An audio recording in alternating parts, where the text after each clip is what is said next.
Haleluya. Reka dukomeze n'ijambo ry'Imana, ducunguze uburyo umwete. Tugiye gusoma mu Bami, turasoma imirongo igerageza kuba myinshi, ndabasaba kuba mwaba maso. Abami ba kabiri, igitabo cya kabiri cy'Abami, igice cya 4 umurongo wa 3. Igitabo cya kabiri cy'Abami igice cya 4 umurongo wa 3, dusoma twihuse. Haranditse ngo, umutwe w'amagambo uravuga ngo Elisa akiza umupfakazi umwenda yararimo. Aramubwira ati, genda utire ibintu birimo ubusa mu baturanyi bawe bose, ariko ntutire bike. Genda utire ibintu birimo ubusa mu baturanyi bawe bose, ariko ntutire bike. Haleluya, haleluya. Dusome muri Samweli wa mbere, Samweli wa mbere turasoma igice cya 19. Twihuse turahita dusoma umurongo wa 19. Samweli wa mbere igice cya 19 umurongo wa 19. Umutwe w'amagambo uravuga ngo Sawuli akurikira Dawidi. Tuvuye mu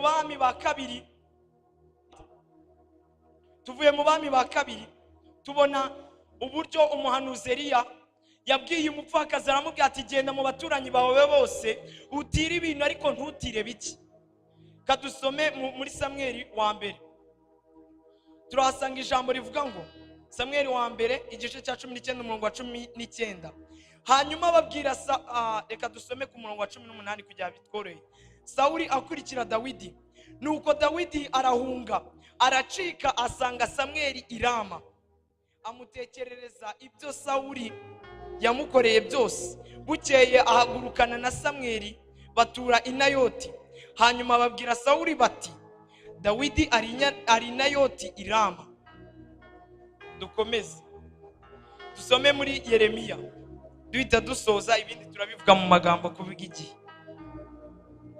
Some Yeremiya igice cya mbere, Yeremiya igice cya mbere umurongo wa 5 haranditse ngo, nakumenye ntarakurema mu nda ya nyoko, kandi nakwejeje utaravuka, ngushyiriraho kuba umuhanuzi uhanurira amahanga. Mwakire neza ijambo ry'Imana. Reka dukomeze mu minota mike dufite, twumve turebe ku ijambo rivuga ngo kureka kudamarara ukumvira amavuta yagusutsweho. Haleluya.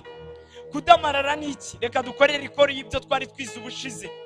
Twabonye yuko kudamarara ni igihe umukristo aba ari mu gihe cyo kuba nta kintu ari gukora, ibikorwa bye bya gikristo biri kuri zero, umubiri uri kumutegeka umwerekeza aho ushatse, ukamwibagiza yuko nyuma y'ubu buzima buzima hari ubundi buzima buzima.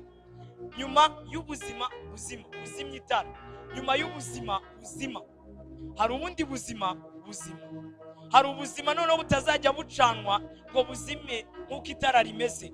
Hari ubundi buzima tuzageramo. Ibyo bintu y'umukristo yadamaraye, ibyo arabyibagirwa. Nababwiye urugero rwa terimezi igezweho muri ino minsi. Umuntu aramubwira ati tujye gukora icyaha runaka, ngo mwana ngwino tujye gukora cure, ngwino tujye gukora medicine. Ibyari sin batangiye kubihindura medicine. Ibyari icyaha cyica umwuka batangiye kubihindura umuti w'umubiri. Haleluya. Twakomeje. Ikindi kibazo kikagira ngo, ese kudamarara biterwa n'iki? Kudamarara biterwa n'iki? N'ubu buryo bubiri bimezemo. Kudamarara hari ibya mbere bibitera. Icya mbere twavuga ni iki ngiki. Kudamarara bitangira ni urupfu, ubundi mu magambo yoroshye ni urupfu rw'umwuka. Igihe umwuka aba nta kintu ari gukora, umubiri ari kuganza cyane, umubiri wawe ugutegeka ibihabanye n'iby'umwuka w'Imana ashaka. Kudamarara biterwa n'iki kintu. Ijambo ry'Imana ni umutsima utunga ubugingo, ariko abantu benshi bararyirengagiza, bagahugira rimwe na rimwe mu ndirimbo. Abantu benshi birengagiza gusoma ijambo ry'Imana, bagahugira rimwe na rimwe mu tundi tuntu. Simbabwiye ngo murisome iminsi yose yo kubaho kwanyu, ariko bibe ubuzima. Nk'uko utimagina guhumeka uri muri class, niko nabyo bimeze. Haleluya. Ijambo ry'Imana rikubwira ngiga I study and I study. Kuko ijambo ry'Imana rinegeka kwiga, nuko bimeze. Haleluya. Kuko ijambo ry'Imana nimba ari ubuzima, rigera mu mpande zose z'ubuzima bwawe. Haleluya. Dukomeze twihuse.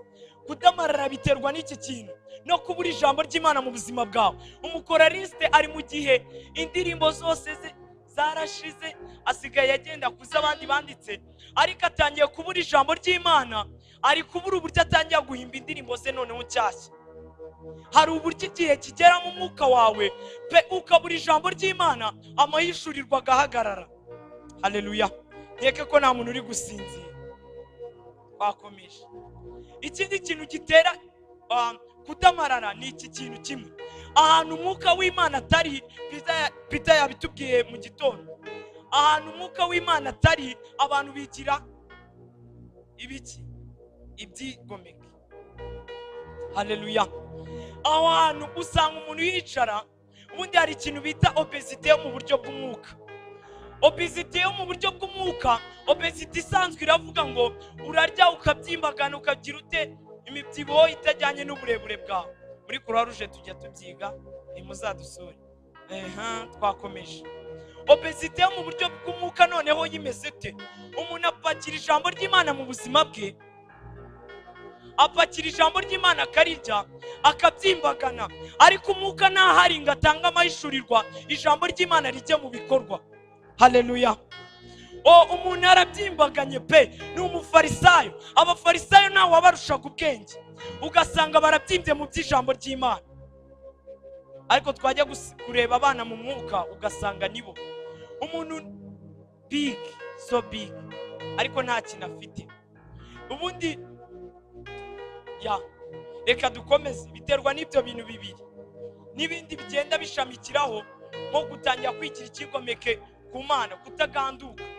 Umuntu arakubwira nk'umuntu mukuru yakubwiye ugomba kubaha. Kwigira gutangira kudamarara, rimwe na rimwe bitangira umuntu ari kumva ari uri kuri power, akanga kureka Imana ngo imuyobore. Twihuse cyane. Dukomeze. Twavuze ngo nukureka kudamarara, ukumvira amavuta yagize ute yagusutsweho. Amavuta yagusutsweho ryari? Haleluya. Ese ubundi amavuta ni iki? Hari abantu bari aha batazi amavuta ari iki. Reka dukomeze. Amavuta materials mukizi se mu Kinyarwanda? Ikinyarwanda kirabuze, ariko navuga ko ndakoresha ijambo material. Abazi Icyongereza ndakeka ari twese turabyumva. Amavuta ni material Imana igusukaho, cyangwa mu Cyongereza bakunze kubyita anointing. Ni material Imana igusukaho kubw'umurimo wahamagariwe gukora.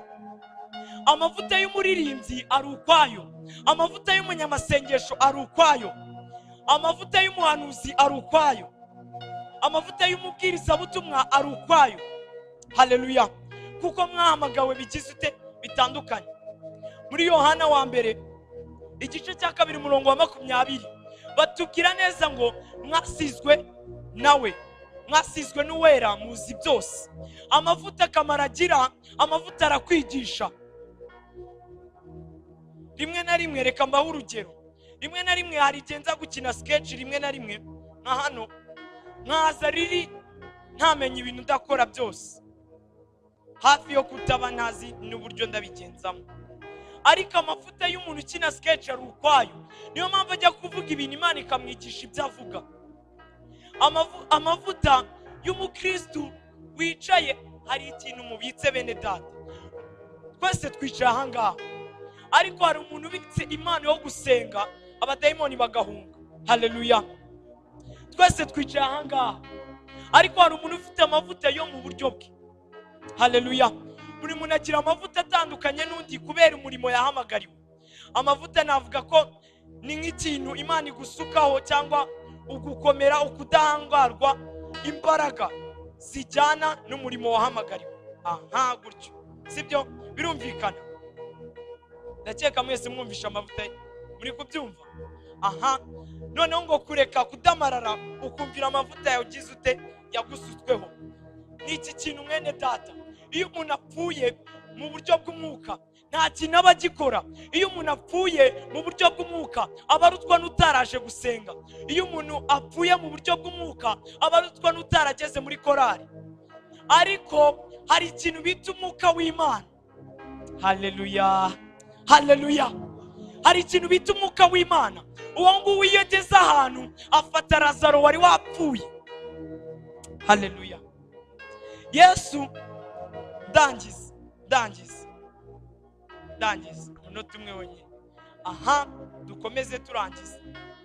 Yesu ngo nukagera ahantu asanga ngo Lazaro, oya Yesu yari ari ahantu, baramubwira ati rero databuja umuntu ukunda yapfuye. Baramubwira ati rero databuja Valentin ukunda yapfuye. Nuko Yesu amakuru ajya mugeraho ati umukristo wawe muri korari yapfuye. Yesu aravuga ati rero ibyo bintu biroroshye cyane, ibyo bintu si byo kumwica. Niko guhita Yesu amubwira ati nyuma y'iminsi 4 Yesu agerayo. Reka umbwire, ibintu bizahinduka mu buzima bwawe bizaterwa n'umwuka w'Imana. Igihe Eliya yageraga ku mupfakazi yamusanze nta kintu afite, aramubwira ati genda utire ibintu mu baturanyi kandi ntutire bike. Mwene data, inyota ufite yo gushaka Imana ahari yarabuze. None wowe unanuguri no ku rwego rwo kujya gutira, nta n'imbaraga ugifite mu buzima bwawe zo kujya gutira. Ariko ikintu ni kimwe, umwuka w'Imana nahagera ibintu birahinduka. Haleluya. Umwuka w'Imana nahagera Lazaro aratangira azuke. Bene data, ni iki kintu cyonyine gituma ureka kudamarara ukumvira amavuta Imana yagusutseho, ni umwuka w'Imana. Mutangire musengera isengesho, ari twavugana byinshi, gusa musengera isengesho rivuga uti Mwami dusukeho umwuka wawe wera. Turabizi ko wamudusutseho, ariko reka atangiye gukorana natwe, akorane n'imyuka yacu. Muhaguruke dusenge.